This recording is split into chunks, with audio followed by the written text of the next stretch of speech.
Rumaraket bilang content creator ang isang construction worker mula Cebu. Binansagan siyang cleanfluencer dahil paglilinis sa kapaligiran ang inaatupag niya sa kanyang mga video. Para bigyan ng mukha ang balita, Mobile Journal Ray Vicente.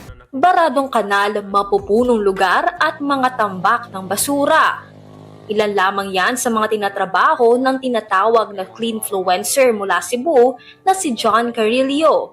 Pero ang kanyang ginagawa, solo lang at voluntaryo raw. Maski piso, wala naman po. Ano lang po talaga, yung voluntary lang po yung aking ginagawa. Napili ko po ang ganitong content kasi sa tingin ko, napakahalaga po nito sa ating panahon. Kailangan po ng ating komunidad.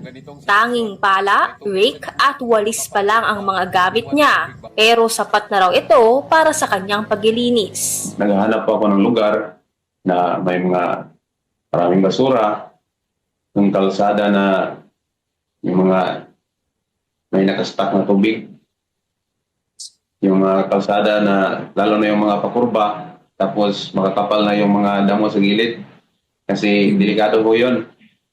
So, once nakita ko na po yun, kinabukasan, babalikan ko po yan. At nagpaalam po ako sa aming barangay captain na kung pwede, mag-volunteer po ako.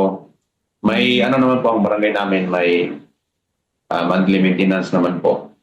At kahit pagod na sa shift bilang construction worker, pinipili pa rin ni John magtungo sa lugar na kinakailangan linisin. Ang isang oras daw kasi ay malaking tulong na sa kapaligiran. Wala pang 1 taon sa kanyang cleaning content at hindi niya raw inaasahan na papalo ito ng million views. Nakatulong ka sa community, tapos na-exercise yung katawan mo, tumutulo yung pawis, gano'n.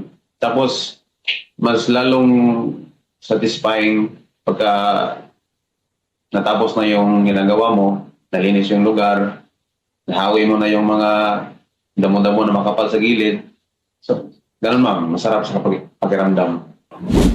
Sinusubok man ng panahon ngayon, patuloy pa rin daw ang pagtulong ni John sa kalikasan para sa isang mas malinis at magandang kinabukasan. Mga kapatid, mobile journalist Ray Vicente po, hatid ang mukha ng balita.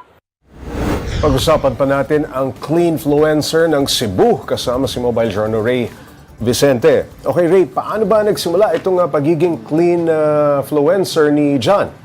Pops J, taong 2024 daw, binuo nila ng kanyang grupo itong cleanfluencers na The Explorer. Pero unfortunately, hindi daw talaga tumugma yung mga schedule nila kasi kahit nasa Cebu yung iba, malalayong lugar daw kaya nag-decide sila na hindi na ituloy. Pero last year talaga kasi hobby niya na itong paglilinis, Pops J. So April ng last year, 2025, sinubukan niya na mag-solo na. At nitong November nga, fortunately, umabot na ng million views yung mga contents niya. Okay Ray, gaano ba kadalas kung maglinis siya ng mga nakikita niyang dumi sa paligid at anong kakaiba? Bakit umaabot ng million views?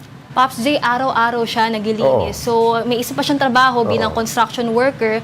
Pero kahit pagod talaga, pupunta pa siya dito sa mga lugar na kailangan linisan para tumulong din. At umaabot siya sa million views, Pops J, kasi base sa mga comments na nakita natin, talagang nai-inspire yung mga tao. Kasi ang sabi rin niya kasi, Pops J, bihira raw yung mga content creation na ngayon na talaga naglilinis at hindi bayad. So, voluntary lang talaga siya. Yung ginagawa niya, Pops J. So, wala raw talaga siya nakukuha ni piso dito. Okay Ray, paano niya naman nababalanse ito sa pagiging construction worker niya? Pops, yung shift niya kasi 7 a.m. to 4 p.m. as a construction worker. Pero talagang kahit pagod, punta agad siya sa lugar kung saan kailangan linisan. At kung makikita nga natin sa isang video, Pops, inabot pa siya ng sunset habang nililinis yung isang putik. So, hindi naging hadlang yung work niya para tumulong dito sa kalikasan. Okay Ray, kumikita na ba siya sa content creation? Sapat naman ba yung kinikita niya? No, sa dalawang racket niyang ito, yung pagiging construction worker at yung cleanfluencer. Kumikita na siya, Pops J, since last month, December, kasi November talagang dumami yung mga views niya sa contents niya. Pero syempre, Pops J, hindi naman ganun kalaki yung kitaan sa pagiging construction worker. Nagsisimula pa rin siya bilang content creator, kaya hindi pa rin talaga sapat para i-sustain yung family needs nila. Okay, Ray, anong masasabi ng mga kaanak niya? O kaya yung kahit na mga nakakakita sa kanyang mga content, no? Meron bang tumutulong din? Very positive feedback, Pops. Actually, habang nag-i-interview kami, nandun yung asawa niya, very supportive. Lalo na bihira itong walang nakukuwang kita sa pagdilinis. Ayun, maraming salamat, Mobile Journal Ray Vicente.